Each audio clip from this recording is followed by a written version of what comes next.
I haven't even heard of this movie until like today. I'm glad I watched it though. I like it a lot. Hey everyone, welcome to another review. Welcome to my review for Knox Goes Away. Knox Goes Away is a movie directed and starring Michael Keaton. He directs movies. I didn't even know this movie existed. I never saw a trailer for it. I just put on Amazon Prime, put the movie on, and watched it. Yeah. This movie also stars Al Pacino, which is cool, and James Marsden, and a bunch of other people I don't give a shit about. But this movie's directed by Michael Keaton, and the movie is about a hitman that starts having dementia, and his son comes to him saying that he did something horrible, and he needs his father's help because he needs like his hitman skills to bail him out of what he has done. I don't want to spoil what his son did, but it's this son that he hasn't seen in like 20 years, and he needs his help, but sadly, he's slowly getting dementia, and he's not telling anyone that he has dementia.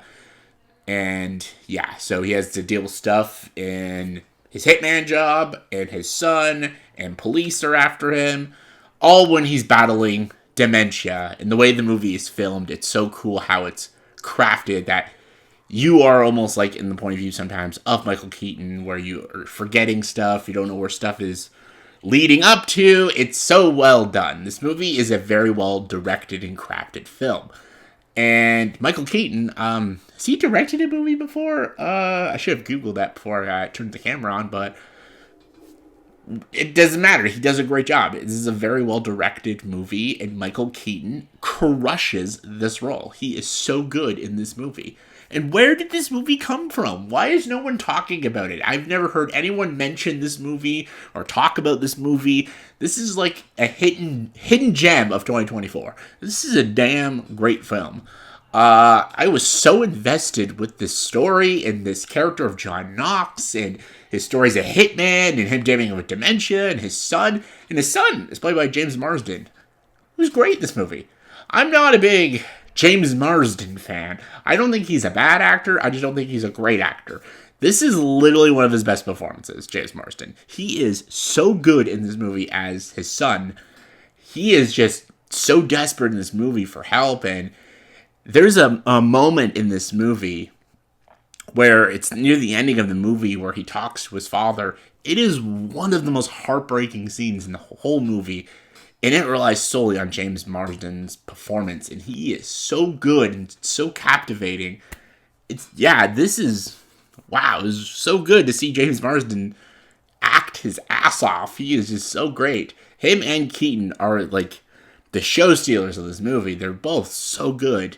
And even Al Pacino. Al Pacino was great. It's good to see Al Pacino again, man. I miss that guy. And the story is just interesting. And it's not an action movie. There's like a couple like minor action sequences, but it's not an action movie. It is a deep psychological drama.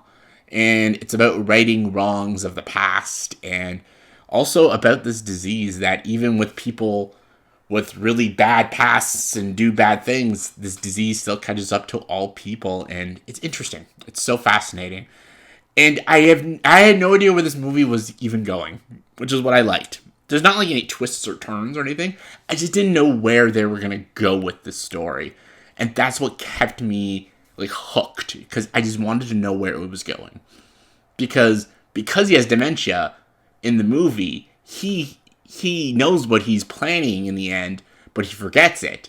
And we as the audience have no idea what he's doing because he's constantly writing notes in his notebook to remind himself, but we don't know what he's writing in his notes. So we don't know as the audience how the movie is going to end and what his plan is to help his son.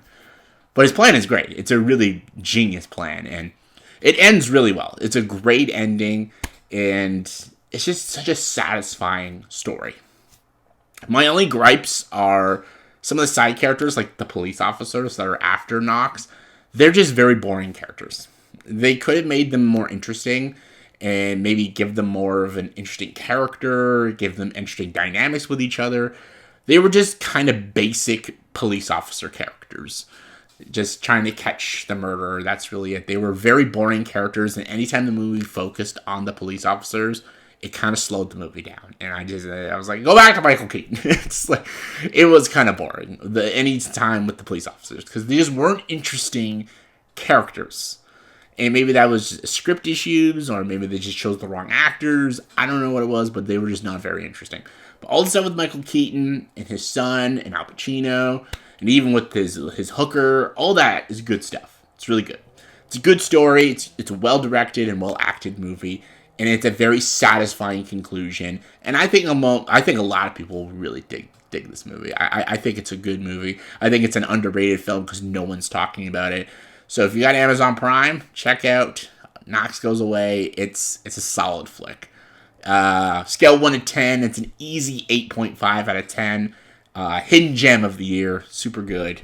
So yeah, let me know in the comments below, what is your favorite Michael Keaton performance? Comment below, let me know. And as always, if you like this video, please like, subscribe to this channel. Enjoy the dark side.